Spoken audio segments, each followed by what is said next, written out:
Hi there, welcome back to the First Draft Club. In today's episode, I am talking about what Nora Ephron can teach us about writing, aka how to be a parent and write books.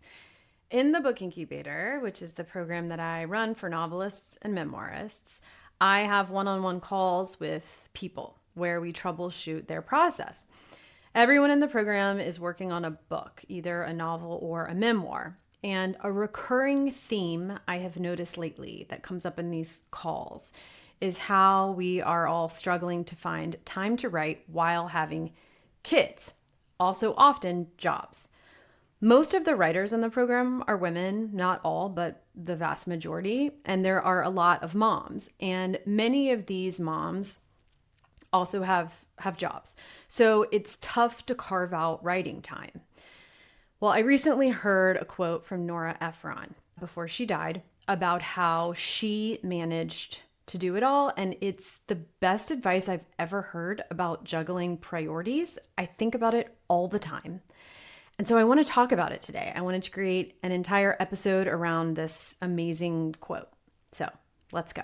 Welcome to the First Draft Club, a podcast to help you write your book with joy, clarity, and maybe a few coffee stains. I'm Mary Adkins. Now, if you don't remember who Nora Ephron is, she wrote some of the greatest rom-coms of all time, When Harry Met Sally, which she co-wrote, Sleepless in Seattle, and You've Got Mail. She wrote and directed both of those. She also authored a number of books, including the novel Heartburn and the memoir I Feel Bad About My Neck. She had 2 kids and was a journalist, and did a bunch of other stuff too. I will stop there. The point is, she was a very busy lady who wrote some really beloved works of art. And someone once asked her on a panel how she managed to juggle all of this. It was a question I know that many of us relate to.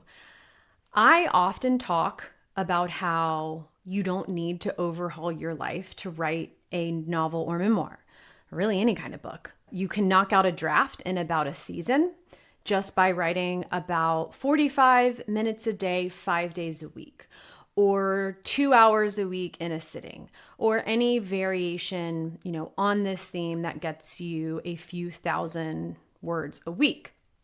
But you still have to find that time, right? And that in itself can be tough.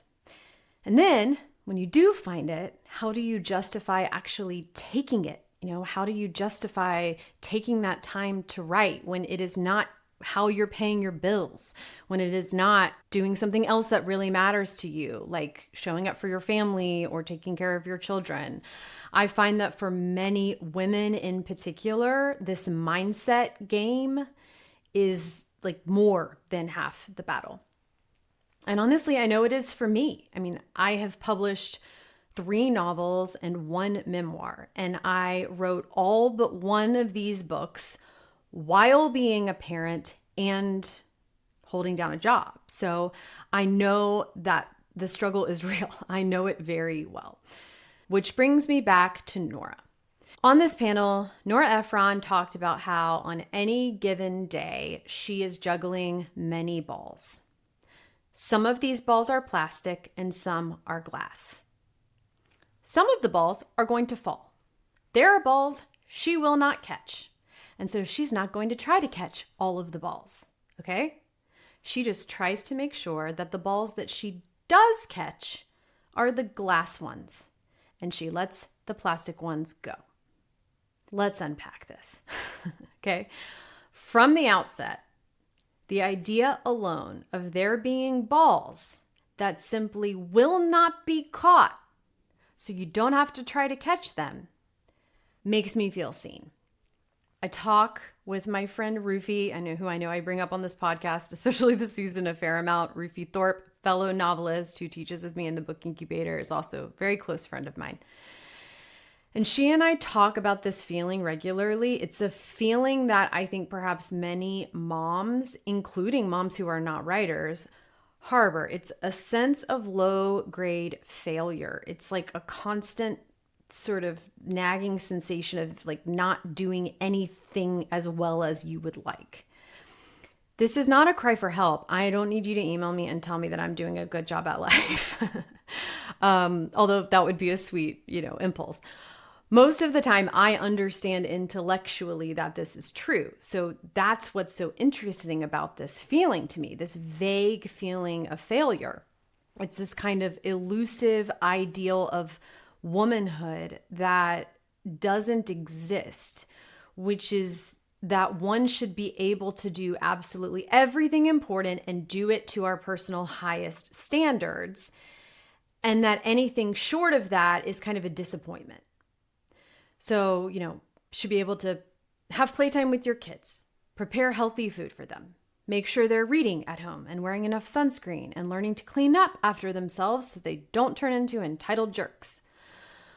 But also that you're showing up for yourself creatively. You're working on the book that you've been dreaming about for 20 years. You're logging words every week, if not every day, especially if you've decided to invest in yourself and join a program like the Book Incubator or another writing class.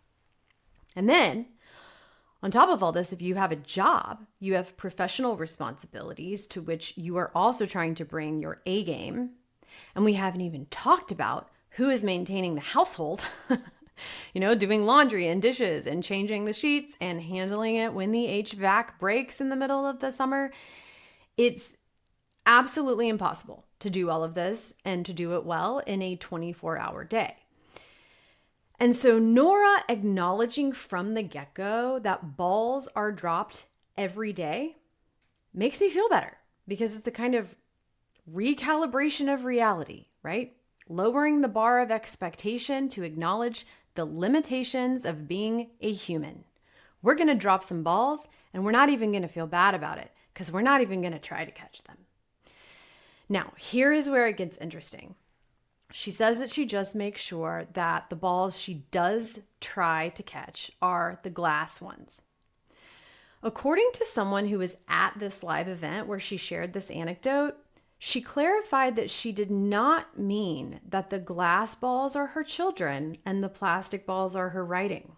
And I think this is so important for us to understand. The glass is the stuff that's super important regardless of what category it's in. Okay? That means that creativity gets glass balls too. The plastic balls are the stuff that doesn't matter as much regardless of category. Now, I love this because I realize that I do the same thing kind of intuitively. It's the only way that I've been able to write multiple books and run a business and be a parent who doesn't feel like she's ruining her child. What this looks like for me may not be how it would look for you, right? We get to decide what our own glass balls are. But in my case, I'm going to share what it looks like. It means there are seasons where I am making compromises that I would not make for longer periods. There are weeks or months where I will work on my novel at the neglect of my business. During that kind of phase, I'm not optimizing my ads. I'm not planning a webinar. I'm not doing a detailed analysis of my profit and loss statement or my tax return. But I am logging words on a book project. Similarly, in this kind of season, I might take a solid 3 or 4 hour chunk out of the weekend to write, which means I might skip a birthday party. Now, not my own kid's birthday party, of course, but another kid's birthday party, or a trip to the zoo with my family, or an afternoon in the park. Do I want to spend a lifetime making these choices? No, I don't. I love weekends with my kid. I want to make memories with my kid. But I also know that my creativity is important to me.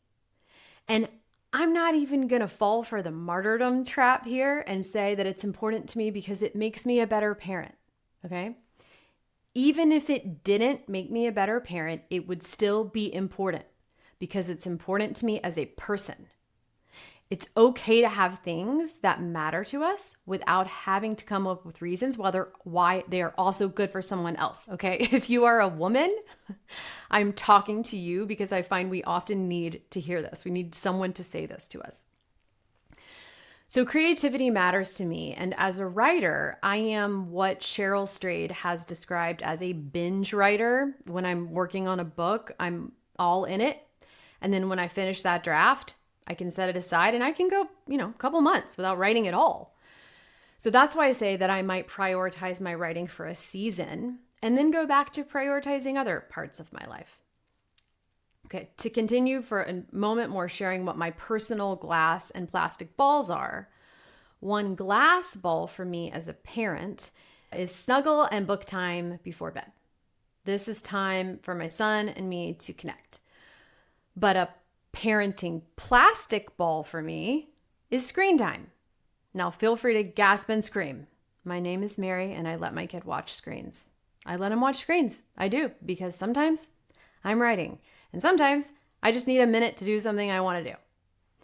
So to step back and discuss this concept more broadly, I think one simple way to distinguish between glass balls and plastic balls is that glass balls feel like too much of a compromise to you on a soul level, while plastic balls, you just have a gut sense that they're not going to have significant long-term consequences. They just feel like in the end, they're not going to matter that much. That's not going to be what you're asked about when you approach those pearly gates, There's a lot of household stuff that falls into this plastic ball category for me, including putting the clean laundry back in the drawers, which essentially never gets done in my house, ever. I can't even remember the last time I put away laundry. We just live off the piles where they land. Folded. I feel the need to say so you don't think I'm just like a beast. So be it. Now, would it be ideal if I put the laundry in the drawers? Of course. And luckily, sometimes my husband does that. But every day, some balls are going to fall. And my underwear being in the underwear drawer and not just like in the stack on the laundry table where I take a pair every day is one of my plastic balls. A lot of times, so are emails. During the pandemic, I attended a virtual creativity retreat led by Elizabeth Gilbert and Rob Bell, who are two people who I really look up to and have for a long time. And at this retreat, they didn't talk about the plastic and glass balls thing, but Elizabeth Gilbert said something that relates to this conversation. And I also think about this all the time. She said that if you email her, you cannot expect to hear back. Unless you are already her friend, she's not opening your email. She doesn't feel guilty about this because she is one person with limited time on this earth and has decided to spend that time on people who she already knows, who are in her life. You are not going to receive an auto reply apologizing for this. You're just not going to hear back. It is a perfectly acceptable choice, even if it's one that in our digital age we may view as rude. It's like knocking on someone's door and they just choose not to answer.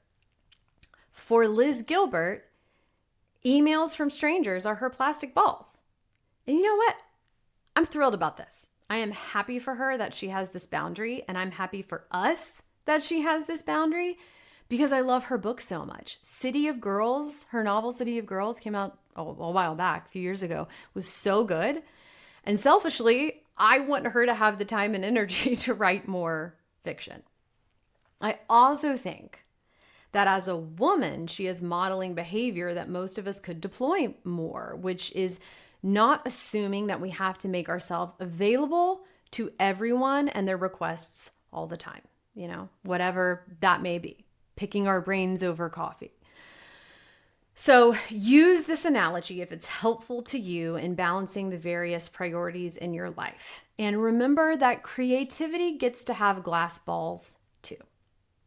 Okay, on next week's episode, I'm going to be continuing this conversation by sharing with you how I started to use dictation last fall to write my novel as a way of getting words on paper. So tune in if that's interesting to you, and I'll see you then.